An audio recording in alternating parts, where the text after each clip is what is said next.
أعوذ بالله من الشيطان الرجيم.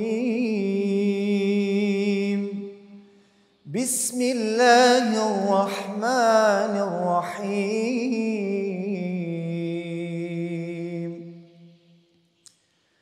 إن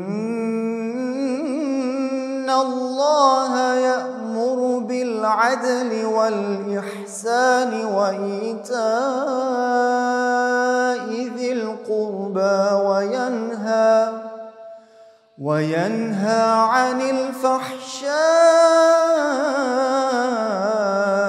والمنكر والبغي يعظكم لعلكم تذكرون.